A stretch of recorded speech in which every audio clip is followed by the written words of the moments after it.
Maupay nga adlaw mga kabugtuan ko dida kan Hesukristo. Aadi na kita han ikatulo nga Domingo han pagkabanhaw han aton Ginoo Hesukristo. Ako hi Sister Veronica Nedruda, ha Franciscan Handmaids of the Lord, para hanya na nga gospel power hawaray-waray.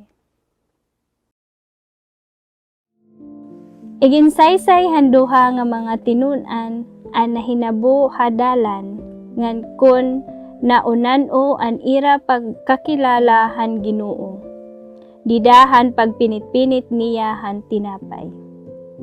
Samtang nagsusumatira hini haira, tigdara nga tinindog an Ginoo nga habot nga nira ngan ginsiring hira. An kalinaw maada haiyo. Tugob hirahin kahadlok ngan kakulba. An ira hunahuna nga kinita hirahin kalag. Kundi nagsiring hiya haira. Kay ano nga nababaraka man kamo. Kay ano nga nagruruhaduha man kamo haiyo mga hunahuna. Panginanua an akon mga kamot ngan mga tiil. Ngan kitaa. Hiakugod ini. Kapti ako niyo, ngan masabot kamo. Kay waray unod, ngan mga tulan an usa nga kalag. Sugadan iyo nakikita, nga aanhi haakon. Iginsiring niya ini, ngan igimpakita niya haira an iya mga kamot, ngan mga tiil.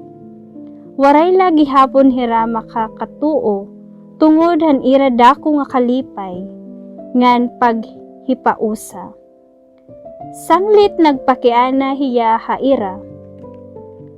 May adaba niyo sadang makaon dinhi? Gintagan hiya nira hinsinugba nga isda. Ngan kinarawat ini ni Jesus, ngan gingkaon haira atubangan. Niyan, nagsiring hiya haira. Amo gud ini an mga butang nga iginsumat ko haiyo, han kaupod pa ako niyo. Kinahanglan matuman an nga tanan, nga nahisurat mahitungod han akon dida han balaod ni Moises. Han mga sinurat han mga manaragna, ngan han mga salmo. Ngan ginbuksan niya an ira mga hunahuna, basi makasabot hira han kasuratan, ngan nagsiring haira. Amo ini an nahisurat. Kinahanglan magantos an Mesiyas, ngan mabanhaw ha ikatulo ka adlaw. Ngan haiya ngaran, kinahanglan igwali hangatanan an mga nasod. Tikang ha Jerusalem.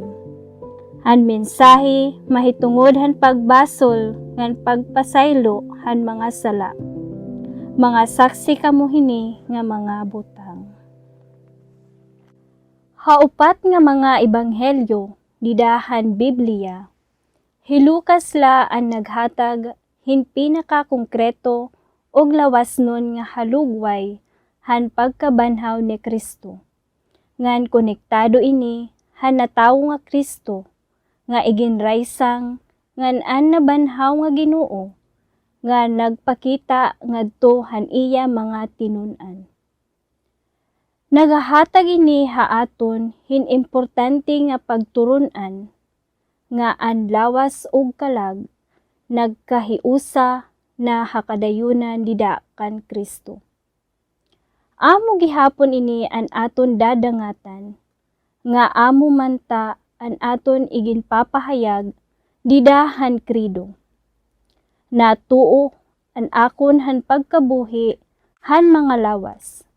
An pagkabuhag nga naghahatag hin importansya han kalag, labaw han lawas. Ginsusupa hini nga istorya ni Lucas mahitungod han pagkabanhaw ni Kristo. Si San Pablo naggamit gihapon han lawas nun nga pagkabanhaw ni Kristo.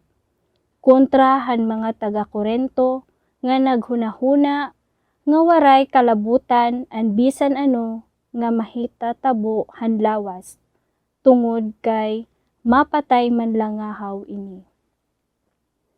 Pero ang lawas may da kalugaringon nga dignidad, tungod kay pagbabayawon ini hakatapusan, ngan paghihimayaon. Hakamatuoran, dirila ang lawas ang angay tagan hinhitaas nga pagrespeto, kundi anya tanan nga binuhat hakalibutan, mga hayop, tanom, kabugkiran, ngan katubigan. Tungod kay ang katalwasan ni Kristo para han nga tanan nga aani hakalibutan. Nganan iya pagkabanhaw may kalabutan han bug-os nga kanaypan nga ginhimo han Dios. Ginoo nga Jesus, pinaagihin pagrespeto han nga tanan, ginhimuhan Diyos maging sakto unta an amon pagsaurog han imo pagkabanhaw.